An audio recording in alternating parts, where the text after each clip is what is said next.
kita gali tanah, ada di dalamnya besi yang terkubur lama. Karena zat asam maka berkarat. Tidak mempan dengan berasul, tidak mempan dengan kertas pasir. Dia mesti dimasukkan dalam api yang bergejolak, merah menyala. Setelah itu lalu dipukulkan ke lantai. Satu kali pukul, rontok, lepaslah karat-karatnya. Ramadan diambil dari kata rontok, panas. Tenggorokan ini panas. Dari jam 5 tadi tidak ada yang lewat di sini. Maka ini panas luar biasa. Lalu kemudian dia disebut juga panas karena karat kita selama setahun ini akan rontok dengan panasnya Ramadan. Telinga berkarat, mata berkarat, otak berkarat, hati berkarat. Hati berkarat tidak mempan dengan istighfar. Telinga berkarat, macam-macam yang didengar. Mata berkarat. Saya sejak video viral ini makin berkarat mata saya. Karena bolak-balik ke airport, melihat security berkarat mata. Maka karat-karatnya ini dirontokkan dengan masuknya Ramadan. Masuk kita ke dalam. Keluar dari Ramadan ini karatnya lepas. Kalau ada orang yang keluar dari Ramadan karatnya tidak lepas, tidak rontok, ada dua kemungkinan. Pertama, apinya kurang panas. Yang kedua, memang karat kronis, nggak copot-copot, nggak lepas. Oleh sebab itu maka dipanaskan Ramadan ini dengan ibadah.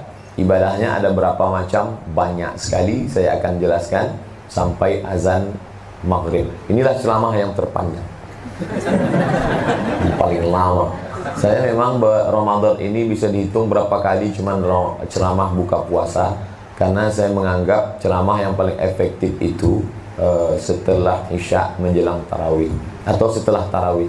Karena menjelang Ramadan itu seringkali audiens, pendengar merasa Ustadz itu hanya sebagai pelengkap penderitaan. Dan kita pun yang menyampaikannya juga, dia udah bolak-balik lihat jam. Aduh, lama. Maksud saya sendiri, rasanya udah lama, baru jam 5. Oleh sebab itu nanti kalau bahan saya habis, saya tutup, kita buka tanya jawab menjelang azan berkumandang. Tidak juga kita paksa satu orang azan.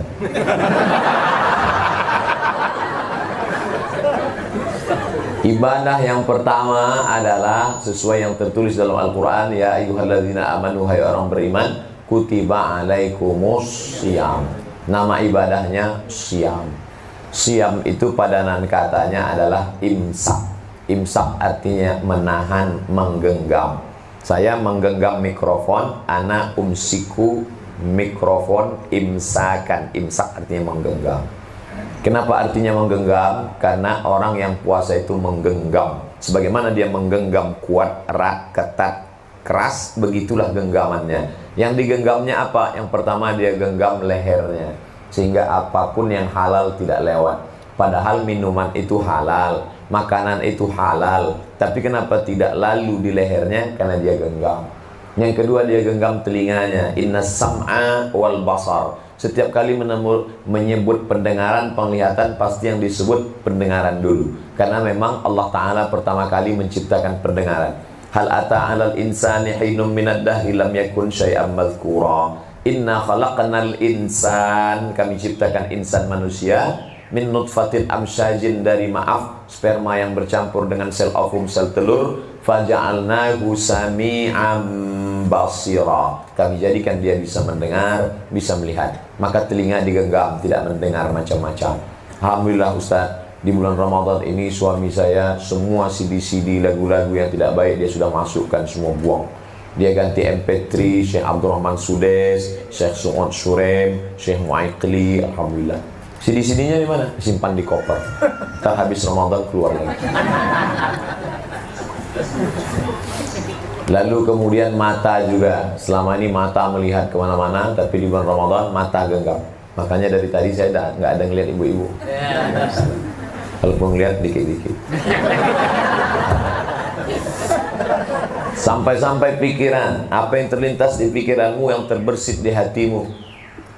Wa in tubdu ma fi anfusikum, kalau kau nyatakan apa yang ada di hatimu, au tukhfuhu, atau tidak kau nyatakan, kau simpan, yuhasibukum bihillah, kelak akan dihisab, dihitung di akhirat. Berat sekali.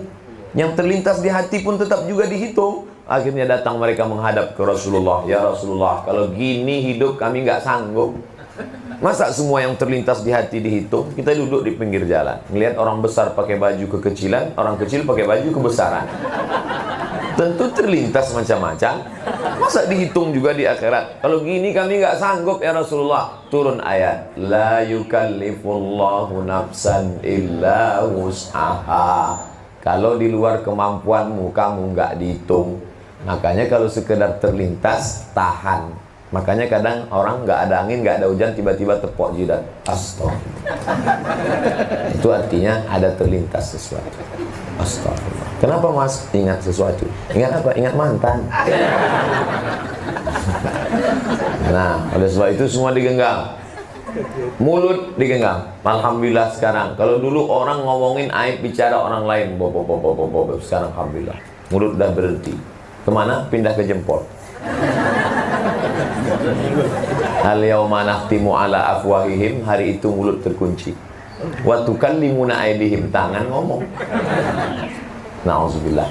Makanya kata Nabi, man lam yada' qaulaz zur, siapa yang tidak meninggalkan ucapan kata-kata zur, dusta, bohong, palsu, ngibul, enggak benar, falaisa lillahi hajatun fi ayyada'a ta'amahu wa syarabahu. Ta'am, food, makanan dia tahan. Syarab, drink, minuman dia tahan. Makan bisa ditahan, minum bisa ditahan, tapi ucapan, kata-kata, perbuatan tidak ditahan, gak ada gunanya. Makanya ada ungkapan hadis, rubba sa'imin laisa lahu min siyamihi, betapa banyak orang gak dapat pahala puasa apa-apa illal ju', lapar saja. Cuman lapar doang, cuman lapar aja. Kenapa? Karena tidak meninggalkan. Maka ibadah yang terberat adalah siam. Ibadah terberat siam. Ustadz, saya terus terang, kalau makan bisa saya tahan, memang saya biasa diet. Minum bisa saya tahan, tapi kalau ngomong ini Pak Ustadz, luar biasa. Dan puasanya zaman Maryam itu memang nggak ngomong. Inni nazartu lirrahmani sauma, aku bernazar melaksanakan siam saum. Walan ukallimal yauma insiya, aku tidak akan bicara. Tak ada bicara. Jadi kalau ditanya, apakah orang zaman dulu itu puasa Pak Ustadz? Ya, tapi puasanya berat. Nggak makan, nggak minum, nggak bicara. Andai puasa zaman Maryam itu diterapkan sekarang, nggak ada kultum. Menjelang berbuka, dia. Kalaupun ada kultum, alhamdulillah. Makanya umat Muhammad SAW boleh ngomong, tapi ngomongnya uhilla lakum lailatas siyamir rafathu ila nisa, perempuan. Pada malam hari kamu boleh datang kepada nisa, perempuan. Ayat itu membatalkan syariat puasa zaman dulu. Puasa zaman dulu siangnya tahan makan minum, malamnya tetap boleh makan tapi nggak boleh berhubungan. Dalam syariat Nabi Muhammad boleh. Uhilla lakum, dihalalkan bagi kamu mendatangi perempuan. Maksudnya istri kamu, bukan semua perempuan. Karena sekarang banyak jamaah yang bisa menginterpretasikan ayat sendiri. Cerdas jamaah zaman sekarang. Nah, oleh sebab itu ibadah yang pertama diisi di bulan ini adalah siam. Tahan. Assalamualaikum, waalaikumsalam. Gimana kabarnya anak Sianu? Kabarnya sudah nikah, nggak punya suami? Stop. Kita sekarang sedang siam. Tapi saya sudah dapat TM ini, gimana kan mubazir? Ntar habis buka kita sambung. Di sini kekeliruannya. Dipahami puasa ini menumpuk amal. Banyak orang menganggap bulan puasa numpuk amal, ditumpuk sebanyak-banyaknya. Bukan. Bulan Ramadan bukan bulan menumpuk amal. Ramadan madrasah. Ramadan adalah bulan pelatihan pembentukan kepribadian. Kata pepatah Melayu, alah bisa karena biasa. Kalau sudah terbiasa menahan telinga, menahan mata, menahan pikiran, menahan hati, menahan lidah, menahan tangan, menahan kaki di bulan Ramadan, maka setelah Ramadan akan ada Syawal. Apa itu Syawal? Syawal sudah umum sekali. Boleh diadakan survei, silakan pakai lembaga survei Indonesia. Berapa orang bernama Syawal di Indonesia? Laki-laki Syawal, perempuan Syawaliyah. Saking banyaknya. Syawal itu apa? Kita lihat penggunaan kata Syawal dalam bahasa Arab. Satu, kalau ada timbangan yang pakai neraca, tiang di tengah, ada kiri, ada kanan. Ketika benda yang akan ditimbang diletakkan, satu naik ke atas, satu turun ke bawah. Yang naik ke atas disebut dengan Syawal. Ada neraca naik ke atas, Syawal. Ekor kambing turun ke bawah, ekor ayam turun ke bawah, ekor kucing turun ke bawah. Tapi ada ekor yang naik ke atas, ekor kalajengking. Namanya Syawal. Sekarang sedang sensitif bicara kalajengking. Ekor yang naik ke atas disebut Syawal. Onta ketika musim panas, maka mulutnya dikerubungi lalat. Maka onta menaikkan ekornya ke atas untuk mengusir, menghalau lalat. Orang Arab menyebut syawwalatil ibilu. Syawwal, onta itu sedang menaikkan ekornya ke atas. Berdasarkan 3 penggunaan kata tadi, maka makna syawal artinya naik ke atas, meningkat. Jadi kalau ada orang selesai Ramadan meningkat semangat menjaga mata, meningkat semangat menjaga telinga, meningkat mengalami peningkatan dalam menjaga diri, layaklah dia menyebut 1 Syawal. Tapi kalau tidak, sebut saja 17 Juni. Karena dia tidak Syawal. Syawal artinya peningkatan. Gimana? Bulan Syawal sudah meningkat, alhamdulillah Pak Ustadz. Apa yang meningkat? Yang meningkat 3. Iman meningkat, amal meningkat, ilmu meningkat. Kenapa imannya meningkat? Karena dia sedang merasakan kedekatan dengan Allah selama bulan Syawal Ramadan.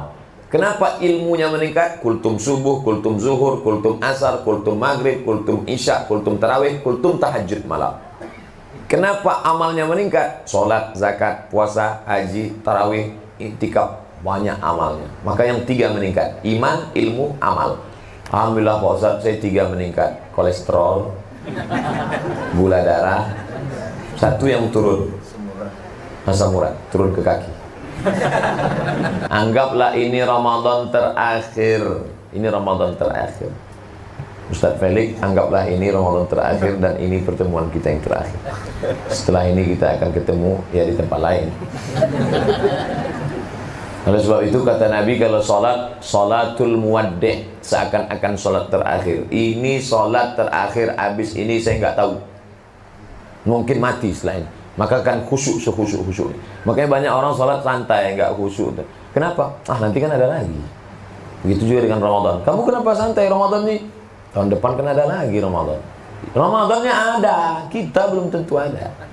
Coba pejamkan mata, bayangkan sahabat-sahabat, teman-teman yang dulu sama dengan kita, masih terbayang senyumnya, masih ingat namanya, masih terbayang, teringat, tapi hari ini dia sudah tidak ada.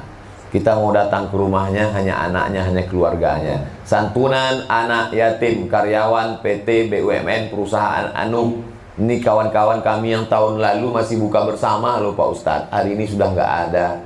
Hari ini kita ngusap kepala anak orang. Tahun depan, bulan depan, bahkan besok pagi kepala anak kita diusap kepalanya, karena kita sudah mendahului mereka. Oleh sebab itu kita anggap ini Ramadan terakhir. Ibadah pertama yang kita uploadkan, kita isikan, maka yang namanya Syam. Jangan lupa subscribe, like, and